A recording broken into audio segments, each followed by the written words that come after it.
And thank God, thank you very much. The Russians were annoying. They have to be kicked out without question.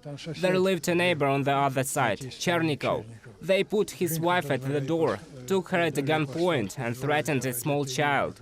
There are terrible people, really. This is how people talk today about Russian occupiers in a Ukrainian village. They remember how the Russians detained citizens with a pro-Ukrainian position, volunteers and Ukrainian servicemen, and forced them to give false testimony under tortures. One of the torture chambers was located in the railway station. Those who were taken there never returned. The evidence was always untrue according to the scenario of the Russian special services. They wrote what needed to be said.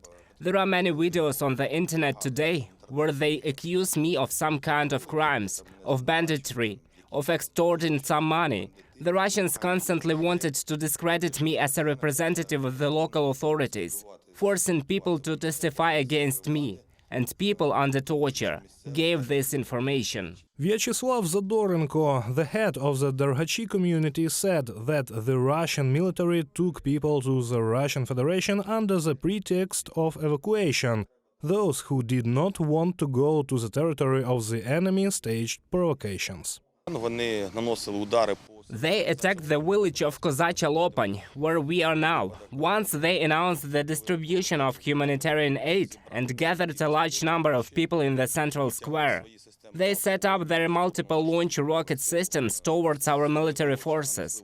From the site of Zolochiv they fired at Kozacha Lopan. As a result of shelling, people were killed. Their reporters immediately worked on the spot. They filmed a story that Ukrainians were allegedly destroying the local population. Many people are now returning to the liberated territories, the head of the Dergachi community says. They go home from Europe. Local collaborators, on the contrary, fled the country to the Russian Federation. During the occupation, these people collaborated with the Russians. And on the night when the Russian occupiers left, the collaborators also left the settlements with them, realizing that they would have to answer according to the Ukrainian law for the crimes that they committed on the territory of the community.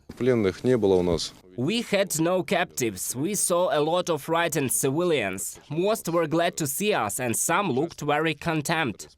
There were a lot of collaborators. It was later found out during the filtration of the local population. But in general, people were very happy that finally this settlement was liberated. To advance after 3 months of sitting in the trenches under constant shelling, this gives a great motivation both to my personnel and to myself. A serviceman of the National Guard of Ukraine with the call sign agronomist, together with his unit, liberated the village of Kozacha Lopan. He says that the Russians left the village very quickly. They left a few hours before the arrival of Ukrainian servicemen. They ran in panic. They left a lot of their things, equipment and documents. The shelling is not very intensive now. The Russian occupiers are only building up forces on the border. We are waiting for increased shelling, but so far there have not been any. Vehicles drive up to the border, shell and leave. The Ukrainian military is fighting back the Russian occupiers. They are also clearing mines around populated areas. Russian servicemen mine dugouts, weapons and abandoned equipment. Such mines are laid in a few minutes, the pyrotechnicians say. We try to clear mines, but still there is a lot in the landings where they were standing.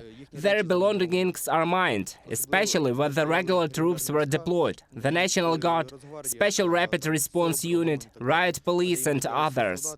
Where exactly the soldiers were standing, there were a lot of things mined. Oksana paints over Russian symbols. She says she is very glad that her village was liberated from Russian invaders. All these 6 months the woman lived in fear.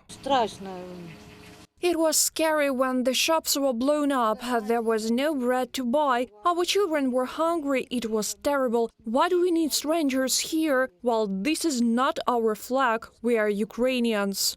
Kozacha Lopan is located just 3 kilometers from the Russian border. The Russian military entered the settlement on the very first day of a full-scale invasion of Ukraine. According to the head of the Derhachiv community, Vyacheslav Zadorenko, thousands of people were forcibly taken to Russia from the settlements of this community. About 2,000 people now remain on the liberated lands. Reported by Sergei Kulyas, Nadia Sukharukova, UATV News.